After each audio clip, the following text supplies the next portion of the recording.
So what was it like to see all these characters collide for the first time in the MCU on Avengers Infinity War? Can we do everything? This is theatrical, so this is... No. Don't say anything. It's pretty awesome to see this collective, isn't it? I mean, just to be a part of it, a tiny little square in the massive mosaic of it all. It's like it's you amazing. couldn't fit any more people on that poster. Not without it And being everyone bigger. deserves to be there, you know, and everyone has fought for their place in the MCU, and it's crazy to me that this film is actually happening, that they actually pulled this off. I remember when they were talking about it. Yeah. On Spider-Man Homecoming, a lot of the prep for this film was happening, and Kevin was pitching me ideas about what we were going to do. And I remember being like, there's no way they're going to make that movie. No. It sounds just too crazy. And then here we are. Yeah. And also doing 2 back-to-back. Oh, dude. And the struggle they had with my availability, let alone everyone's The availability. Russo It's brothers incredible. are the real heroes in this movie. Superheroes. Yeah. That's nice. That's nice. What was the most fun about on-screen or off-screen making this film? On screen was just the camaraderie, just to be Yeah. amongst that group of actors playing these kind of ridiculously iconic roles.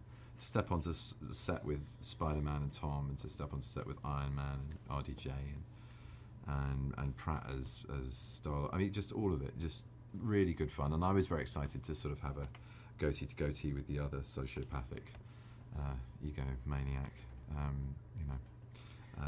So that was great fun. Sparks fly. There's good conflicts and humour to be had there.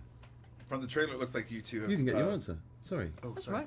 right. You need to give your generic answer. Okay, what was the question? Most Fun. Most fun. On or off? Do you know what's actually really cool? So- I recently, for the first time, went to Disneyland in China, and Joe Russo took me on the Pirates of the Caribbean ride. And it's like you basically are in a boat and it takes you through an experience of Pirates of the Caribbean. And that is the closest reminder to what it's like being on set of Avengers. Because I'm watching franchises... green screen? Well, but think about it. There was a lot of sets, you know. We had Yeah, loads we of do. massive In order spaceship to- sets yeah, and we stuff, do. and the guys who built those sets are Amazing. true artists. And, you know, I'm on set working with Charlie people Wood. in franchises Charlie that Wood. I've grown up watching, and I felt like I was just a sort of spectator in a sort of really awesome sort of virtual reality. Yeah, it's true. It does feel sort of otherworldly. It's all pervasive. They recreated. It's no spoiler because it's in the trailer. The atrium, the sort of entryway, the hallway to the Sanctum Sanctorum in New York. Yeah. And it's just like they kind of got the flat pack out and just did it. But it's like, you know, it's 4 stories high, dude. It's like huge, circular, beautiful thing with a massive staircase and all this ornate kind of sort of shift between mid-century and all sorts of different architectural influences. But anyway, Charlie Wood is a genius, and you do, I guess, like that funfair ride, you stand in it and you're like, oh God, I'm actually having the real experience of a real environment where they can swing the camera 360 degrees. And there's one sequence in particular we did, stepping out of that, which was, I mean, I remember doing the first take, and I don't think I was acting for any of it. I was just giggling like a schoolchild. I was just like, this is ridiculous. This is actually happening. But I won't say what it is. Excuse me. Okay, we'll save it for when people get to see it, right? Yeah. That's amazing. Old school. From the trailer, it looks like the two of you have some fun interaction, banter. What was it like working together? Exhausting. It was tiring, man. You know, Benedict's a real diva, and... She says. Oh, Tom needs his hair doing again, does he? Right. I had a lot of it. I was Half an making hour 2 later. films at once, right? And we were making 2 films together at the same Pomade. time. 2 syllables, 1 word. Pomade. And in the Hairspray. film that we were making together in London, I had a very old you school did? haircut Yeah, where you I had did. those You were- 3 curls like banged up in this, curlers and first then a thing in the morning. It was massive brilliant. swoop. So then I got to Avengers, and they were like, "We want to cut your hair," and I felt really passionately about the London project, and I said, "Well, guys, listen, if there's any way we can work around not cutting my hair because I don't want to jeopardize my work in London," they said, "Sure, we'll just make it that Spider-Man has really long hair." So in this film, I have the most ridiculously coiffed, stupid haircut of all time. I was actually joking, but that is a lot revealed about your hair. If in the I saw it in the trailer, I was like, Generic oh, hair that just comment. looks ridiculous. I look like No. Prince Charming. I look like I've got some weird There's flowing... an audience, there's a very big Disney audience that will like that. Generic. And you might get an endorsement. Sorry, I just went on a real rant. Maybe I'll do like a L'Oreal commercial or something after this film comes out. That sounds amazing. It does. It really does.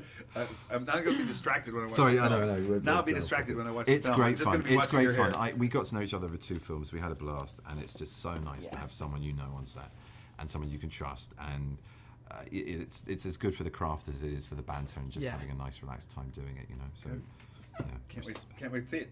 How have your characters changed since we've last seen them in your films? You go first. I think this takes place quite soon after Spider-Man: Homecoming, and because we all have such a finite amount of work in these films, because there's so many of us, I wanted to save the real growth of my character for future movies where I can really explore it and sort of display it to audiences in a broader way, rather than trying to rush something in this film. So the version of Spider-Man you see here is very similar to the one that's in Homecoming. I'd say that's sort of the same, except I guess I've learned to do some cool stuff. I'm a little bit more adept at my craft, and we might have to retro-engineer that a little bit, but desperate times call for new tricks. And what's the other thing I'd say? Yeah, he's more the adult in the room, a little bit, I'd say, than before, because he was learning on a very steep curve, and taking on a lot of responsibility and weirdness that any of us would balk at. So yeah, he's a little bit more in control. Yeah. Lastly, if you can both give me a quick soundbite on working with the Russo brothers. Oh, just brilliant. Admire them so much. The fact that they're brothers and their parents come on set, that whole thing blew my mind. It's just so cool. They're brothers, and yet they are different and manage to work with each other, and it's phenomenal. It's a really amazing thing to be around. I like having to impress 2 people rather than one to move on. Double the motivation. You know, when you work on a true. film, you have to just get the director on side and then you move on. In this case, you have to do it twice. And they cross pitch, and they don't always agree. They're like, I don't know, we should try that. No, I don't. I like, but no, but let's just try. We got time, and they know what they want as well. That's the other thing. And when they've got it, they're so confident about it. And that's a very sexy way to make films. Oftentimes, you're just covering your back with loads of setups, loads of takes. And they're like, no, it's this shot. That's the beat. Let's go for it. Oh, we got it after 3 takes. Excellent, done. Really? You know, sometimes It's for me, awesome. but just so. They're both great guys too. Yeah. Like What they're- polymaths? I mean, they've got their fingers in a lot of pies. Yeah. Agbo. They just set up their own studio. Agbo. Yeah.